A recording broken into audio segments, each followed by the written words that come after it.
Hi friends, my self सुभास्मिता और आज हम हैं हमारी एल्डिहाइड्स एंड कीटोन्स चैप्टर के पार्ट 2 में, जहाँ पे हम आज देखेंगे स्ट्रक्चर्स ऑफ कार्बोनिल ग्रुप और एल्डिहाइड्स एंड कीटोन्स के प्रिपरेशन मेथड्स। तो पहले पार्ट में हमने ये देख लिया था कि उनकी नामकरण कैसे है, अबाउट दोज मोमेंट्स, पर आज हम देखने वाले हैं कि वो दिखते कैसे हैं।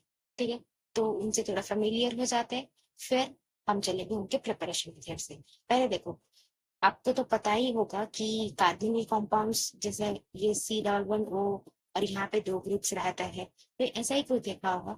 और थोड़ा इन डेप्थ चलते हैं हम।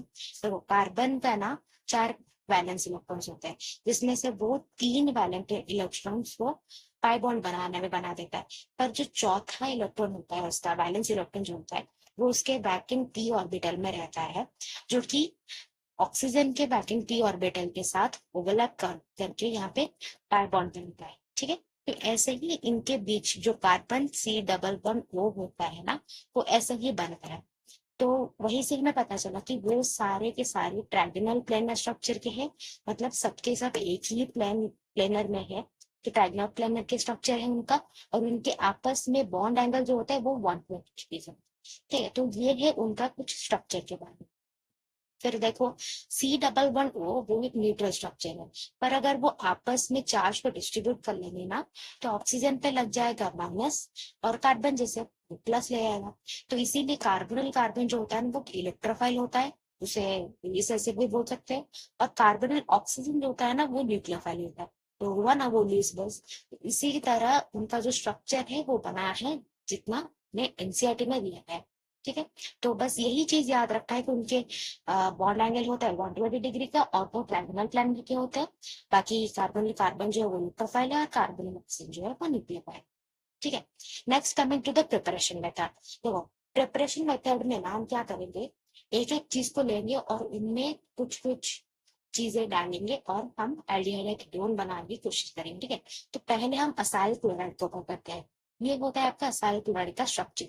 अगर असाइल क्लोराइड में आप palladium in the presence of BaSO4 और हाइड्रोजन डालोगे ना, आपको एल्डिहाइड और HCl मिलेगा। इसका एक जाना माना जो नाम है वो है रोजनमैन रिएक्शन। ठीक है, ये एक नेमिंग रिएक्शन है, ध्यान रखना प्लीज। नेमिंग रिएक्शन बहुत ही इंपॉर्टेंट होता है, तो ये रोजनमैन रिएक्शन कह रहा है। नेक्स्ट, अगर हम इसमें डायमिथाइल कैडमियम डाल देंगे ना, तो हमें कीटोन मिलेगा, और साथ ही साथ में कैडमियम क्लोराइड। इसका एक छोटा सा मैकेनिज्म जो है, जो ध्यान रखना है, इनफैक्ट एनसीईआरटी में भी दिया गया है, वो ये है कि देखो, आपको तो पता ही होगा ग्रिग्नार्ड रिएजेंट क्या होता है, इसको ऑर्गेनोमेटेलिक कंपाउंड भी बोलते हैं। तो ऑर्गेनोमेटेलिक कंपाउंड का जो ये जो हमने लिया है एग्जाम्पल, तो इसको हम कैडमियम क्लोराइड के साथ रिएक्ट करेंगे, तो हमें डाइमिथाइल कैडमियम मिलेगा। ठीक है, तो उसी डाइमिथाइल कैडमियम को हम लेके क्या करेंगे ना, असाइल क्लोराइड के साथ रिएक्ट करवा देंगे, तो हमें कीटोन और कैडमियम क्लोराइड मिल गया, जो दिया था वही मिल गया। ठीक है, तो यही है एक छोटा सा उसका मैकेनिज्म, ध्यान रखना बस। ठीक है, नेक्स्ट, अगर हम बेंजीन रिंग में असाइल क्लोराइड के साथ साथ इन the presence of anhydrous AlCl3 दे देंगे ना, तो हमें ये कीटोन मिलेगा। और कल मैंने नोमेनक्लेचर में बताया था कि इसका नाम क्या होगा, सर हमारे को कमेंट सेक्शन में बोलना इसका नाम क्या है। ठीक है, और साथ ही साथ में हमें AlCl3 और HCl, प्लीज पूरे रिएक्शन को याद रखना, क्योंकि कॉम्पिटिटिव एग्जाम के ये बहुत इंपॉर्टेंट होते हैं। ठीक है, इनसे न्यूमेरिकल्स भी बनते हैं। चलो फिर चलते हैं अल्किन्स की तरफ। अल्किन्स में ना हम ओजोन लेसिस करवाएंगे उनका। ठीक है, एक तो होता है आपका रिडक्टिव ओजोन लेसिस, दूसरा और एक होता है आपका ऑक्सीडेटिव ओजोन लेसिस। ठीक है, देखो, रिडक्टिव ओजोन लेसिस और ऑक्सीडेटिव ओजोन लेसिस में बस फर्क सेकेंड स्टेप में ही बताऊंगी वो क्या है।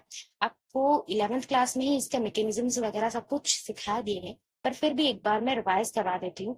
अगर आप एल्कीन लेंगे और उसमें आप ओजोन डालेंगे, तो कुछ ऐसे उनके बीच का जो रिलेशन वो रहेगा।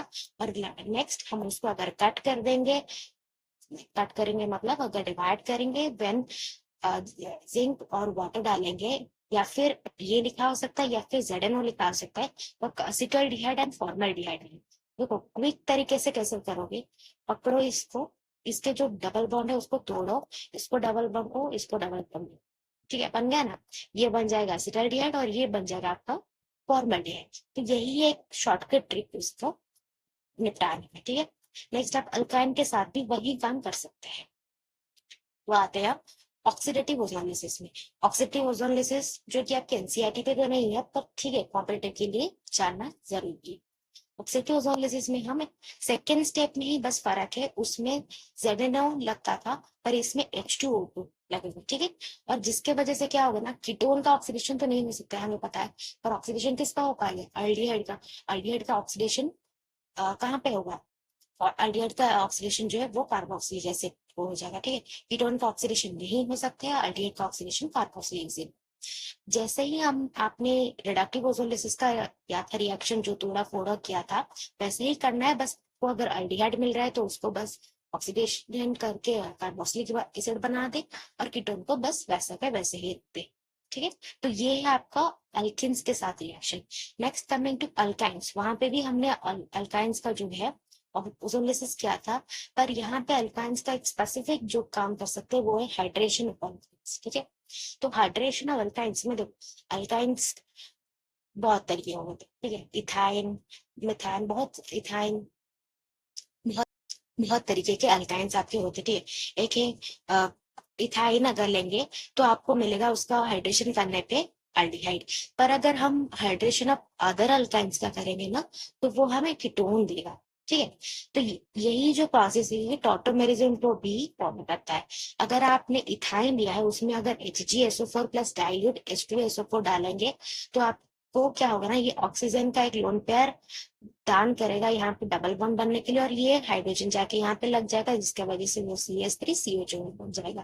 तो ये बन गया आपका एसिटल्डिहाइड। टॉटोमेरिज्म के तौर पे हमें मिल गया कि ये अल्डिहाइड एक मिल गया। पर यहीं पे अगर हम अदर अल्काइंस का यूज करेंगे, जैसे कि प्रोपाइन हो गया ये, तो प्रोपाइन का यूज अगर करेंगे और उसी में ही HgSO4 प्लस डाइल्यूट H2SO4 देंगे, तो वही टॉटोमेरिज्म फॉलो करने पे हमें कीटोन मिले। तो इसीलिए मैंने वो जो नोटिंग पॉइंट यहाँ पे डाला है कि hydration of ethane gives you aldehyde, but other alkynes gives you ketone, ठीक है। ये ध्यान में रखना था। आपको इथाइन दिया गया है और उसका हाइड्रेशन पूछा गया, तो डायरेक्टली आप एल्डिहाइड लिख सकते हैं, ठीक है। नेक्स्ट कमिंग टू हम अल्कोहल्स का पकड़ेंगे। अल्कोहल्स का ना दो कैटेगरी है, एक तो आपका होता है डिहाइड्रोजनेशन, दूसरा है ऑक्सीडेशन। तो चलो एक के बाद एक देखेंगे। डिहाइड्रोजनेशन अगर करेंगे ना, तो 1 degree alcohol, 2 degree alcohol, 3 degree alcohol category होते हैं अल्कोहल के ना। तो ये है आपका 1 डिग्री अल्कोहल, जो कि होता है CH3CH2OH, ये है आपका 1 डिग्री अल्कोहल। डिहाइड्रोजनेशन का मतलब ही यही है कि आपको हाइड्रोजन निकालना है बस। ये जो है आपका CH3CH2OH, इसमें से बस एक एक और दो H निकाल दो तो हाइड्रोजन निकल गया। हाइड्रोजन निकालो और रिएजेंट क्या डालोगे, कॉपर या फिर सिल्वर विथ हीट दोगे तो एल्डिहाइड मिलेगा। वैसे ही अगर आप सेकेंड डिग्री अल्कोहल के साथ करोगे वही काम, तो आपको कीटोन मिलेगा। पर टर्शियरी अल्कोहल में ना आपको पानी निकालना होगा, ठीक है। पानी निकालोगे जैसे, तो आपको मिल जाएगा अल्किन। तो शॉर्ट पॉइंट क्या है, आपको 1 डिग्री अल्कोहल से एल्डिहाइड मिलेगा, 2 डिग्री अल्कोहल से कीटोन मिलेगा, और 3 डिग्री अल्कोहल से अल्किन मिलेगा, ठीक है। ये आपका शॉर्ट नोट है। Next coming to oxidation of alcohol. अब अल्कोहल के डिफरेंट कैटेगरी के अल्कोहल को भी हम ऑक्सीडाइज कर सकते हैं, और वही से हमें अल्डिहाइड से कीटोन भी मिलेगा। तो अगर आप 1 डिग्री अल्कोहल लोगे और उसमें KMnO4 K2Cr2O7 दे दोगे, तो आपको मिलेगा अल्डिहाइड। फर्दर ऑक्सीडेशन वो हो जाएगा और आपको मिलेगा वो कार्बोक्सिल एसिड। पर अगर आप सिर्फ अल्डिहाइड चाहते हो, तो आपको PCC या फिर PDC देना होगा।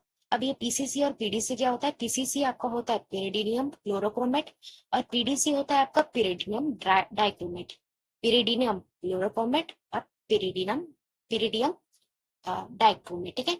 और ये दोनों है उसके स्ट्रक्चर्स, ये क्लोरोक्रोमेट का है और ये डाइक्रोमेट का है। याद रखना उनके फुल फॉर्म के साथ साथ उनके स्ट्रक्चर का भी, ठीक है। Next coming to 2 degree alcohol. 2 degree alcohol को अगर क्रोमिक एसिड दे देंगे तो वो कीटोन देगा, और 3 डिग्री अल्कोहल कुछ नहीं होगा, इसका कोई भी रिएक्शन नहीं होगा, ठीक है। तो ये बात रही अपनी अल्कोहल्स की। नेक्स्ट कमिंग टू नाइट्राइल्स, ये होता है आपका नाइट्राइल्स। अगर हम नाइट्राइल्स में स्टेनस क्लोराइड प्लस HCl दे देंगे, उसको बाद में एसिडिफाइड करेंगे, तो आपको मिलेगा अल्डिहाइड, ठीक है। तो एक छोटा सा मैकेनिज्म इसका है। स्टेनस क्लोराइड में, सॉरी, आपके नाइट्राइल में अगर स्टेनस क्लोराइड दे देंगे प्लस 2 मोल्स ऑफ HCl दे देंगे, तो आपका इमाइन बनेगा। इमाइन आपका इंटरमीडिएट होता है, ठीक है। और उसी में ही अगर हम एसिडिफाई कर देंगे उसको, तो ये जो वाटर है आपका, तो इसका H जो हाइड्रोजन है वो NH ले जाएगा, क्या बनाएगा NH3, और ये कार्बन जो है वो डबल बॉन्ड ऑक्सीजन बना लेगा, तो आपको मिल जाएगा एसिटाल्डिहाइड और NH3। ठीक है, तो ये रहा आपका जो नाइट्राइल के साथ स्टेनस क्लोराइड का रिएक्शन।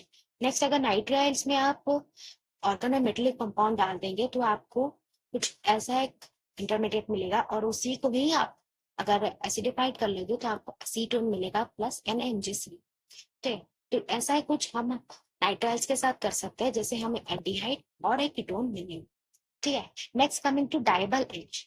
डाइबल एच जो होता है उसका फुल फॉर्म है कि डाई आइसोब्यूटाइल एल्यूमिनियम हाइड्राइड।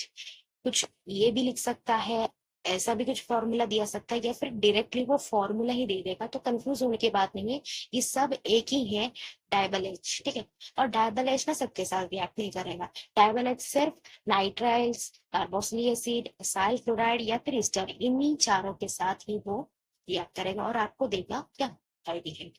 ठीक है, तो डाइबल एच का काम सिर्फ यही है कि ये इन सब के साथ रिएक्ट करके आपको एल्डिहाइड्स दे देगा। Next coming to benzene ring. Benzene ring में अगर हम क्या क्या करेंगे कि हमें एक एल्डिहाइड मिल जाए, हम बेंजीन रिंग में अगर कार्बन मोनोऑक्साइड प्लस HCl देने के इन the presence of anhydrous AlCl3, तो वो आपको बेंजाल्डिहाइड दे दे। और ये भी एक नेम रिएक्शन है और इसका नाम है Gattermann Koch reaction. Gattermann reaction सिर्फ मत बोलना, ये Gattermann Koch reaction, Gattermann reaction और एक है। ठीक है, तो ये गटरमैन कोच रिएक्शन है जहाँ पे आपको बेंजाल्डिहाइड मिलता है। ठीक है, ये है बेंजाल्डिहाइड। नेक्स्ट कमिंग टू कि हम अब टॉल्विन से क्या कर सकते हैं। टॉल्विन से भी यहाँ पे एक नेमिंग रिएक्शन है और वो है इटार्ड रिएक्शन। देखो इटार्ड रिएक्शन क्या है, टॉल्विन में आपको डालना है क्या है, chromyl chloride in the presence of carbon disulphide या फिर कार्बन टेट्राक्लोराइड, और वो आपको एक क्रोमिल कॉम्प्लेक्स बना के देगा जो आपका इंटरमीडिएट होता है। ठीक है, ध्यान में रखना, आपका इंटरमीडिएट इस रिएक्शन में क्या है, chromyl complex is your intermediate, और उसके बाद अगर आपको वाटर दे दोगे तो वो बेंजाल्डिहाइड बना के दे देगा। तो यहाँ पे भी एक छोटा सा मैकेनिज्म इसका है। तो देखो क्रोमिल क्लोराइड का स्ट्रक्चर कुछ ऐसा है, अगर यहाँ पे ये क्रोमिल क्लोराइड लेके टॉल्विन के साथ रिएक्ट करवा देंगे इन the presence of carbon disulphide, तो यहाँ पे ये बन गया एक क्रोमिल कॉम्प्लेक्स। ठीक है, वाटर देने से, वाटर में क्या होता है H+ और OH-, तो H+ को इसने ले लिया और OH- को इसने ले लिया, तो वहीं से आपका बन गया क्या, बेंजाल्डिहाइड, और ट्वाइस ऑफ दिस प्रोडक्ट। ठीक है, तो ये है आपका टॉल्विन से रिएक्शन जो कि एक नेम रिएक्शन है, इटार्ड रिएक्शन। हमने पूरे प्रिपरेशन सेक्शन में तीनों नेम रिएक्शन के बारे में पढ़ा। पहले है वो Rosenmund reaction, then Gattermann Koch reaction and then Etard reaction. ठीक है, अब लास्ट रिएक्शन पे आते हैं। ये नेमिंग रिएक्शन नहीं है पर हाँ एक रिएक्शन है। देखो टॉल्विन में अगर आप क्रोमिक एसिड डाल दोगे in the presence of acidic anhydride, एक इंटरमीडिएट आपको मिलेगा, उसमें अगर वाटर डाल दोगे तो बेंजाल्डिहाइड मिल जाएगी। ठीक, ये बस सिंपल रिएक्शन है, ये याद रख लो कि क्रोमिक एसिड भी अगर डालेंगे तो हमें बेंजाल्डिहाइड मिलेगा। नेक्स्ट कमिंग टू, अगर आप टॉल्विन में chlorine in the presence of एचनिन सनलाइट दे दोगे तो आपको एक बेंजल क्लोराइड मिलेगा जो कि आपका इंटरमीडिएट होता है। उसमें अगर आप 2 मोल्स ऑफ वाटर दे दोगे तो वो आपको ये कॉम्प्लेक्स बनाएगा, उसमें से अगर वाटर हटा दोगे तो बेंजल क्लोराइड मिलेगा। तो देखो करके मैं दिखाती हूँ इसको। देखो ये है आपका टॉल्विन और हमने 2 क्लोरीन दिया, मतलब यहाँ पे क्लोरीन रहेगा, यहाँ पे क्लोरीन रहेगा। ठीक है, और साथ ही साथ में यहाँ देख, यहाँ पे, ठीक है, तो देखो ये जो है आपका टॉल्विन है। ठीक,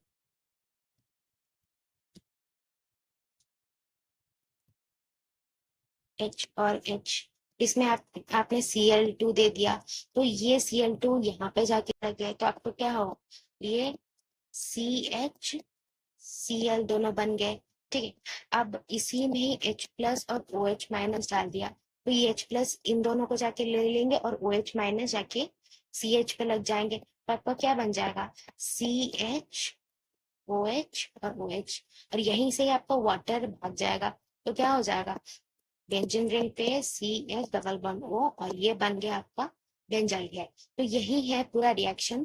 टॉल्विन से अगर आप chlorine in the presence of H डाल देते हैं तो आपको बेंजाल्डिहाइड एल्केनोस मिलेगा। तो बेंजाल्डिहाइड हमने तीनों से बनाया। एक तो है टॉल्विन में अगर हम क्रोमिल क्लोराइड डालते तो भी बेंजाल्डिहाइड मिलेगा, क्रोमिक एसिड ऑक्साइड डालेंगे तो भी बेंजाल्डिहाइड मिलेगा, और chlorine the presence of HCO डाल देंगे तो भी हमें बेंजाल्डिहाइड ही मिलेगा। तो this was all about your preparation method, and बाकी नेक्स्ट वीडियो में हम देखेंगे उसके फिजिकल प्रॉपर्टीज पे, एंड देन केमिकल रिएक्शन साथ ये चैप्टर एंड होगा आपका।